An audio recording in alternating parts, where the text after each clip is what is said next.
Hello, this is Sarah Brash, and this is my paper presentation, Modified Lewisian Hartian Convention, Account of Social Conventions, as the union of primary duty imposing social conventions and secondary power conferring social conventions. So thank you so much for watching. So I went ahead and decided, I have a PowerPoint in front of me, but I decided that it would probably just be more engaging if I just go ahead and you're seeing me rather than the PowerPoint. So I'm going to do that. And I'm just doing this off the cuff, so I know I have 20 minutes, so I'm going to keep a close eye on the time. So I'm going to start off by talking about how both David Lewis and H.L.A. Hart are trying to capture an obligatory character of social conventions, and Hart actually speaks to the union of primary and secondary social rules because he wants to capture a real obligation to comply with the law, but he is actually speaking of Lewisian, as Margaret Gilbert coins them, social conventions. Is there or can there be a real obligation to comply with one's social conventions, particularly with respect to Lewis's and Hart's accounts thereof? The simple answer is no, but I'm far more interested in explaining why most people, most of the time, behave as if there were an obligation. I don't think that either Hart or Lewis are under any illusions regarding the fact that they both have only an individual instrumental rationality at their disposal. So how can we speak of obligation at all then, or maybe just normative character? So you have an obligation to comply with your social group's social conventions if the other members of your social group are in a position to demand such compliance and sanction you for non-compliance. But if we're only working with an individual instrumental rationality, then it doesn't seem that we can have a real obligation. Both Hart and Lewis seem to think that there can be something akin to a real obligation when there is a single rational thing to do in a situation that gives rise to a social convention, which is what everyone else in your social group is doing. But then social conventions, Lewisian social conventions, only arise in situations wherein everyone in a population is particularly motivated to align their beliefs and expectations with one another and to coordinate their behavior to achieve unanimity of conformity. And of course, the textbook example of a Lewisian social convention is driving on either the right or left-hand side of the road. We don't much care which side of the road we drive on, but we care a great deal that we all drive on the same side of the road. The worst possible outcome is for anyone to unilaterally deviate. And of course, this is because that would result in physical damage and death and injury. So we don't much care which side of the road we drive on, but we care an incredible amount that we all drive on the same side of the road. So we can understand why this would be a situation wherein there would be something very closely akin to a quasi-obligatory character of the Lewisian social convention of driving on the left or right-hand side of the road, because there's a single rational thing to do, which is what everyone else in your social group is doing. Okay, so with respect to a situation that gives rise to a Lewisian social convention, of course, as I just said, the worst possible outcome is a failure. Any failure to coordinate. Lewis allows for merely negligible deviation. No one wants anyone to deviate. Lewisian social conventions must pop into and out of existence instantaneously. They can neither evolve nor devolve over time, nor do they allow for disagreement or pluralism. This is the price that one must pay to capture this quasi-obligatory character of Lewisian social conventions. And this is the price that both David Lewis and H.L.A. Hart choose to pay, because they both want to capture as closely as possible, something as closely akin as possible to a quasi-obligatory character of both the social conventions of one's social group and the social rules, legal rules of one's legal system of one's social group. So Ronald Dworkin, the natural law theorist, famously offers a withering critique of Hart's account of a legal system for just this reason. Because, of course, we have pre-theoretical intuitions that our social conventions wax and wane over time and throw a greater and lesser normative shadow across our lives. And we have pre-theoretical intuitions that we disagree about what the law is and what it should be, and that subsocial groups within a larger social group advocate for changes in the law, etc. So we know that social institutions, just as I just mentioned, evolve and devolve over time. People disagree about what the law is and should be, and despite this fluidity and pluralism, we still speak as if there were a real obligation to follow the law. Lewisian social conventions only capture one class of social conventions with the highest degree of conventionality and the strongest normative or quasi-obligatory character. There is so much that I think Lewis actually gets right about social conventions, including arbitrariness and common knowledge. But can we modify Lewis's account of social conventions to capture evolution, disagreement, and pluralism while also capturing something akin to normative or quasi-obligatory character?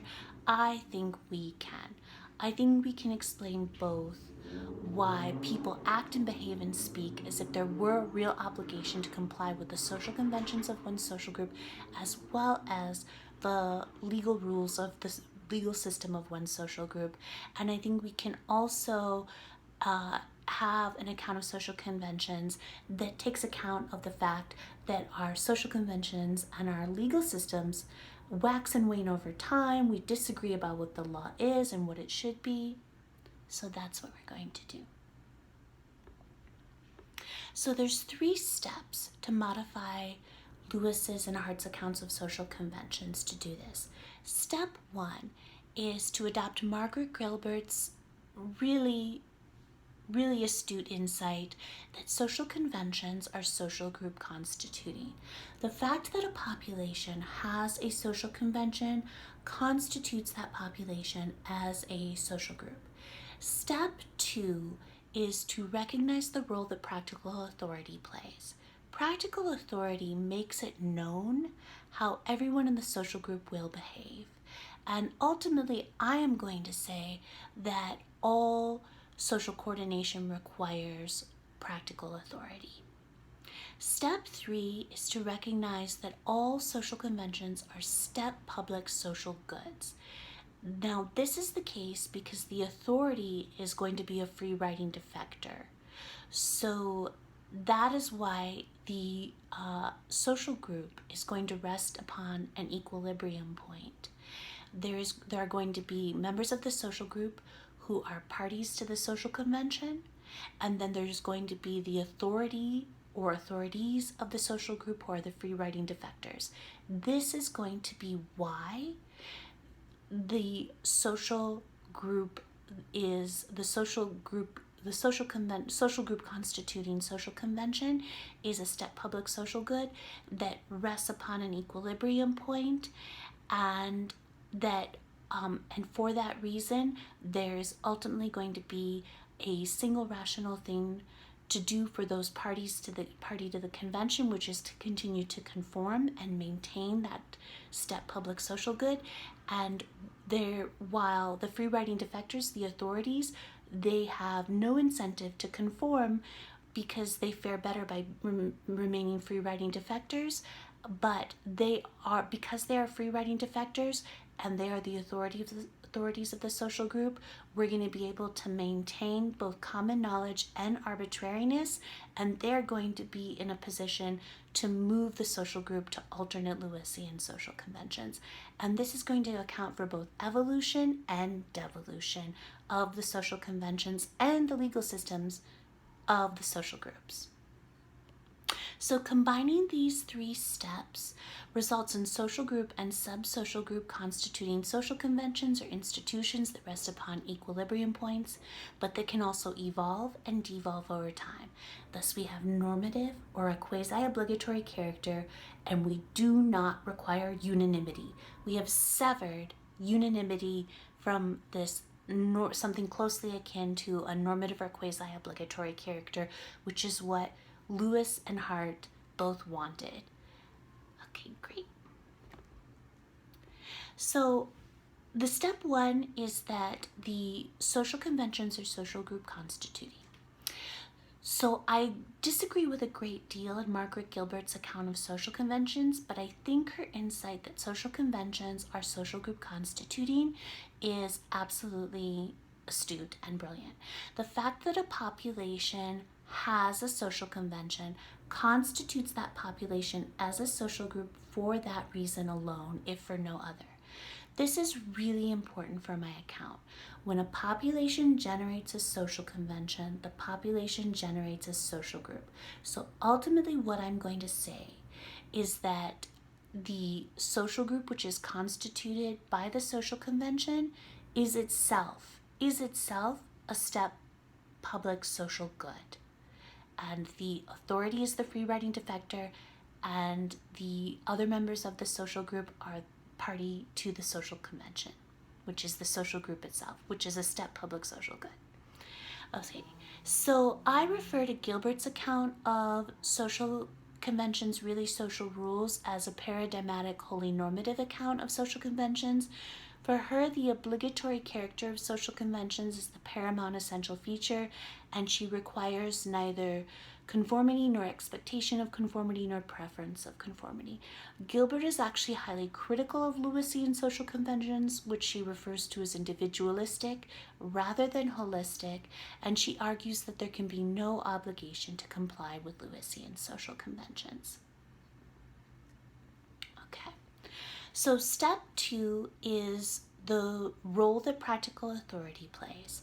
So social coordination requires practical authority, not epistemic authority. That's not what I'm talking about here. I'm talking about practical authority. Now, I am also not speaking of legal authority or public authority or official authority. I want a really nominal sense of authority. Okay, I want a really nominal sense of authority. But I do employ, like, even the kind of authority, like, I believe in a conversation between 2 persons, someone assumes authority. That's the kind of authority I'm looking for. But I employ Raz's definition of authority as the power to alter the protected reasons of someone else. A protected reason is a first-order reason to do something and a second-order reason to stop considering any alternate actions. This is the case even for Lewisian social conventions because of the risk dominance of the status quo position. So no one is going to conform to an alternate Lewisian social convention unless she knows that her entire community is going to do likewise. The worst possible outcome is for anyone to fail to coordinate. Practical authority solves this problem because the authority makes it known how everyone in the social group will behave. The conferral of authority upon someone is a secondary social convention that piggybacks on the primary coordination problem. To avoid regress, authority is always assumed, then conferred out of necessity in order to solve the primary coordination problem. And recent empirical social psychological work actually I won't say confirms, but strongly suggests that I am correct on this point. So we have a situation where oftentimes social conventions remain unsolved, and it's because authority, being an incredibly useful tool, it doesn't grow on trees. So we need a risk-tolerant, long-term thinking person to step up to the plate, basically, because there's also going to be a cost for communicating. There's an immediate cost. It's actually not rational in the immediate future to step up to the plate and assume authority, to assert authority, because it might not be conferred. And also you're paying a cost and you don't know that you're going to reap that long-term benefit of becoming the authority of a social group and being able to move the social group to alternate Lewisian social conventions. Okay. And that's why sometimes, like, if authorities if authorities, were so easy to come by, it would be a lot easier to solve coordination problems, and social groups wouldn't get stuck at less optimal Lewisian social conventions, which we know that they often do. No one is really terribly happy about being stuck where they're at, but they just have trouble moving to that more optimal Lewisian social convention because they don't have an authority that steps up to the plate to make that happen. So step 3 is that social conventions and social groups are step public social goods. So just like I just mentioned, an authority is a foresighted, risk-tolerant individual. Authorities do not always arise in populations even when we need them. Sometimes coordination problems go unsolved.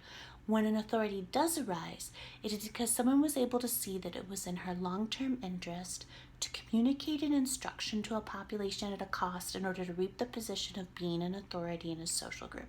Someone who is a free-riding defector and not actually a party to the social convention, leaving her open to moving the social group to alternate social conventions. This is why social conventions are step public social goods.